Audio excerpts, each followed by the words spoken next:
Hello, my name is John Didi, professor of political science at the community colleges of Baltimore County and local political media analyst. Welcome to the Maryland State Politics and Government podcast on Substack. Today, I am talking with Jessica Haire, who is running for the Maryland General Assembly House of Delegates in the 30th District. Welcome to the show. Thank you so much for having me, Professor. I appreciate the opportunity to talk to you. I'm glad to do this. My first question is, why are you running? Sure. So I'm running for State Senate, District 30, I because apologize. you're totally fine. You're totally fine.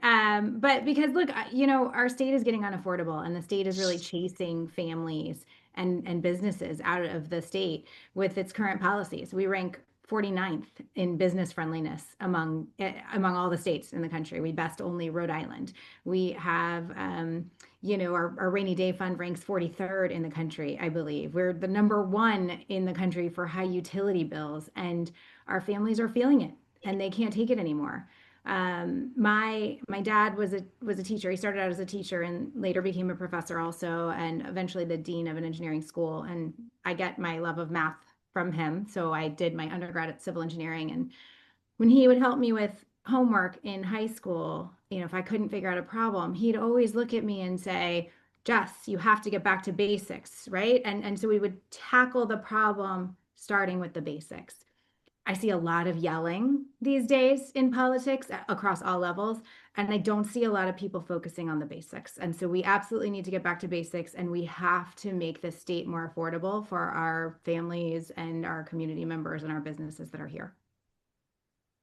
What do you think is the number one issue facing voters that you've talked to, the thing they're talking to you about when you knock on doors or you go to various community meetings? It's definitely affordability. And I think one of the recent polls, the UMBC poll that came out, said 40% of people, that's their number one issue. It's affordability. It's coming out in electric bills, it's coming out in grocery costs, but affordability kind of around everything, housing costs, all of it.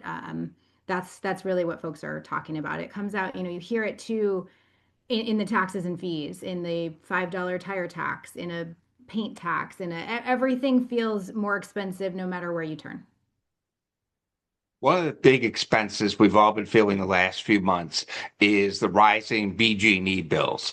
And that has frustrated a lot of people. Somehow $12 a month is going to solve all of our problems when we get that. Let me ask you this. What would be your energy plan? What do you think the state should be done if you are elected to the Senate? What would you do as a legislator to kind of get those bills lowered, or what kind of energy policy would you have? We have to do a bunch of things. And you're right, the $12 a month, it actually really, I think, does more harm than good in the way that it was promoted. It was said to be this wide sweeping, this is going to be amazing. We're helping everybody save money. And then people find out it's $12 a month. It's almost like a slap in the face. It's worse. People need meaningful change. They need meaningful help on their electric bills. People are seeing it double and triple. I was reading an article the other day about a woman who, she set her thermostat to 68. She sealed all her windows and doors. She spent all this money trying to make this better, and then her bill still doubled. I don't think any one particular item is going to fix the problem. We've got to attack it from a few different angles, right? The first, obviously, is we need to address data centers and data centers being responsible for their energy. That's obviously a huge piece of it because it's taking up an enormous amount of energy, more than I think anybody realized at the beginning. We've also got to address this fact that we're importing a huge amount of our energy in Maryland now, thanks to a variety of state legislature bills over the years. And while I think renewable energy is great, we need to invest in that renewable energy, but also use reliable sources of energy that we have now. You can't put mandates on folks to use only solar or only wind, et cetera, if the infrastructure is not there, right? Civil engineering background, I'm huge into infrastructure. We absolutely need to build this infrastructure, but we can't, cut off everybody's knees in the meantime by not having that infrastructure in place. And I think if we're gonna try to rely more on solar, then we need to do that. I think we should look at incentivizing solar panels over parking lots. Okay, instead of, I know there's a lot of talk about putting solar on farms, on ag farms, but let's talk about putting them on parking lots. Okay, you can put them so that they create covered parking. people then get covered parking and there's solar energy generation at the same time. Let's talk about incentivizing that. Let's also look at our grid utilization and let's make sure we're really maximizing grid utilization in the places that we can. Can we store energy in the off times and use it more efficiently when the peak demand is higher? And then I think we should look at more long-term investments for resiliency, and that includes burying power lines. When you're redoing a road, you're expanding a road, all these things, you can bury those power lines. It saves on the cost of power lines every time they come down during a storm. It helps with, having fewer repairs and makes those things long-term a longer lifespan and less maintenance on that. So I think there's short term, medium term, long term that we really have to address, and we should be doing all of those, and really just not lip service from a $12 a month charge. I teach at CCBC, and the campus parking lot has spots where there are the solar panels. And the advantage of it is, if you're close enough that that's where you have to park and it's going to rain, your car gets protected too. Yes. Exactly. So, I mean, we certainly there's a lot of parking lots, a lot of existing parking lots where you could do this. Brownfields, things of that nature. We should have a program in place where we can help incentivize the development of those areas with the solar panels. One of the big issues that's going to come up if you are elected to the Senate next year is the budget. And budget and blueprint both begin with the letter B, and so does the word bad. What do you think should be done related to next year when you think about the budget? Should the blueprint be kicked a little bit, or should we go all in? I mean, how do you feel that approach should be done with the budget next year? I assume you're probably DOA as far as any types of tax and fee increases. So I definitely don't love tax and fee increases, obviously, but I think there's a danger in talking about the blueprint as an all or nothing proposition. There's a danger in talking about any program as an all or nothing proposition. And one of my biggest frustrations, I think, with government overall or with politics overall is that, you know, he who screams the loudest sometimes gets the microphone. And I don't think that that makes a lot of sense. Compromise is not a dirty word, right? And I think I really come from a place of let's be practical, let's get down in the weeds, let's look at the nitty gritty.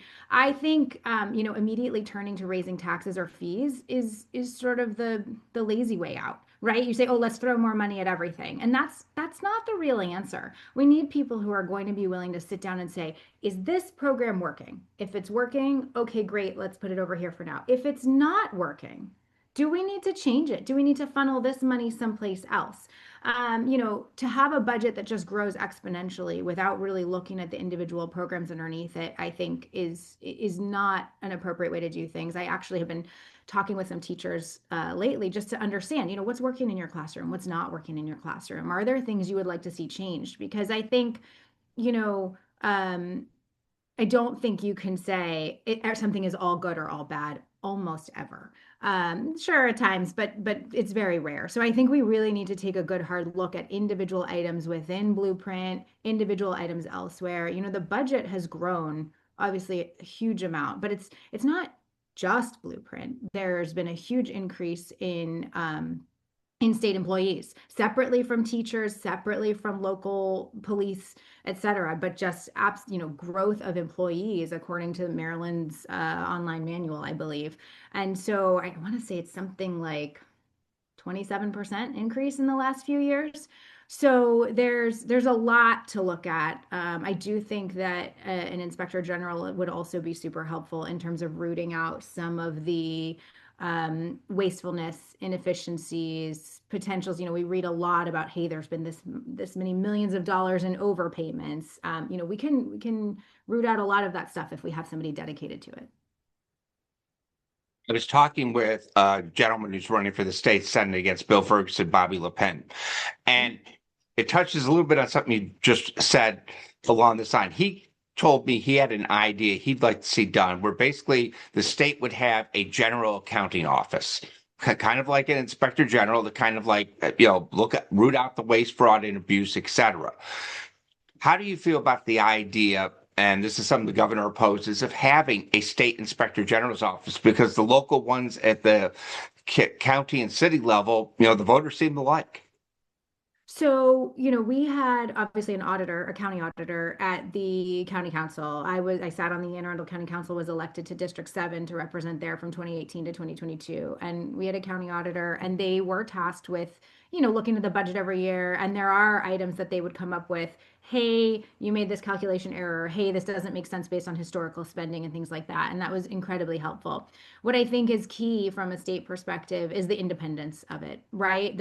Any kind of inspector general or auditor's office needs to not be beholden to or answer to, the governor or the county executive. It needs to be more independent than that because you need to be able to, as the legislature, you need to be able to get candid feedback, and that inspector needs to not be fearful of giving the candid feedback. So it's really that kind of independence piece and the ability to really take a hard look at the numbers that's critical. Who do you consider your political North Stars? The people that from the time you first got interested in politics, you enjoy reading about, that you try to follow in their footsteps as best as you can, the people that you just generally admire in politics.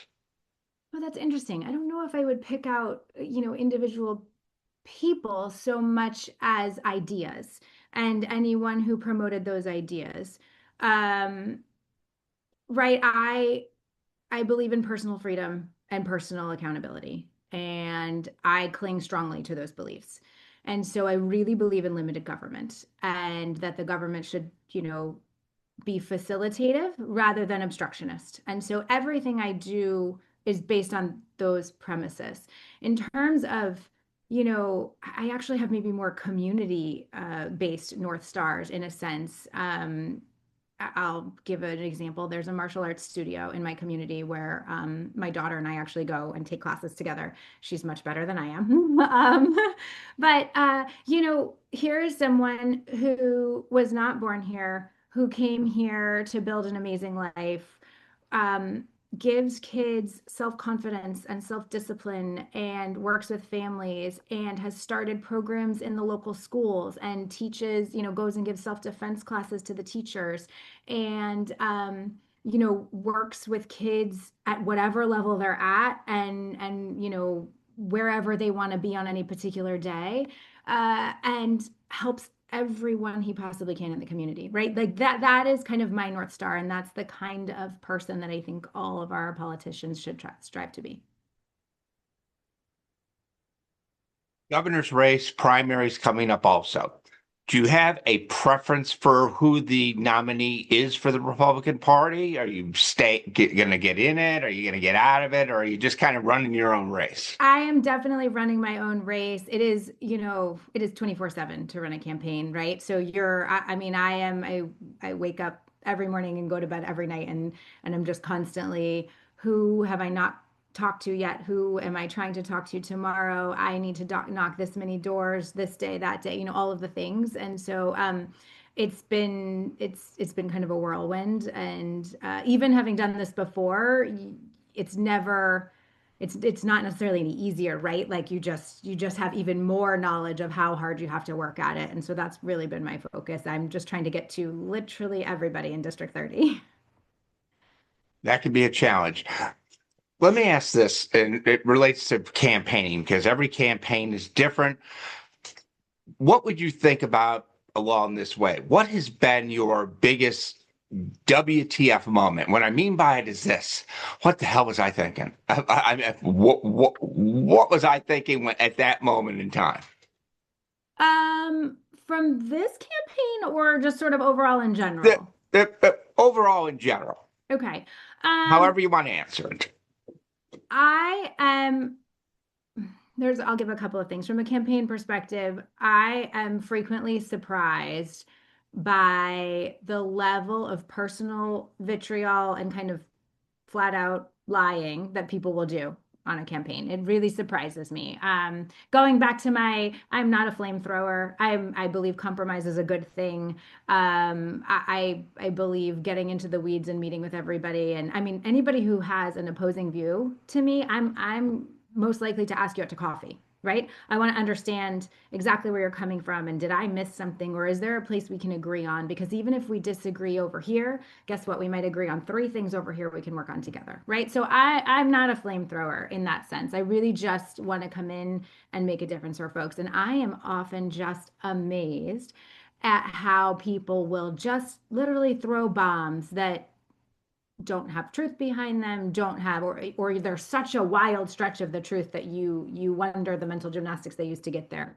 So from a campaign perspective, that often kind of surprises me, although I guess it has become the norm because I think fear tends to sell, and so people will they will capitalize on that and they'll try to sell fear. From a practical perspective, I am often really dismayed by how frequently um, the government, and this is all levels of government, probably not unique to Maryland, not unique to anything, but how frequently they feel like they're above the law and they don't have to follow the rules and they can do what they want. And I think we need to change that. Last question I want to ask is related to a issue that came up a lot during the last session, and it ties into a couple things. First thing is there was a lot of legislation. The big focus this session seemed to be ICE. The other big issue that came up during last session that Senate President Ferguson was able to help block was redistricting. These both were, in many ways, political issues, but they seem to have a national sense to them. How do you feel about how the legislature dealt with each of those issues? So again, right, this is flame throwing, right? Are we actually making life better for the communities that we represent, right? Are we by having the legislature focus on these national issues, are they making energy any less expensive? Are they helping you figure out how to start a business or grow your business or make sure that the government is facilitative of folks who are here trying to make a life and help their family? Does it help with housing costs? Does it help with any of this? We're missing all these opportunities to help our community with things that they need right now. And I think that we should spend the vast majority of our time. Not that national issues are not important. I don't mean to say they're not important, but if you're elected here to help at the state level, let's make sure that what we're doing is helping our communities. And I think that we're missing the opportunity to do that in a lot of cases. I want to thank you again for taking the time to talk with me today, and Likewise. good luck on the campaign trail. Thank you so much. I really appreciate it. You're welcome. Have a great day. Thanks, you too.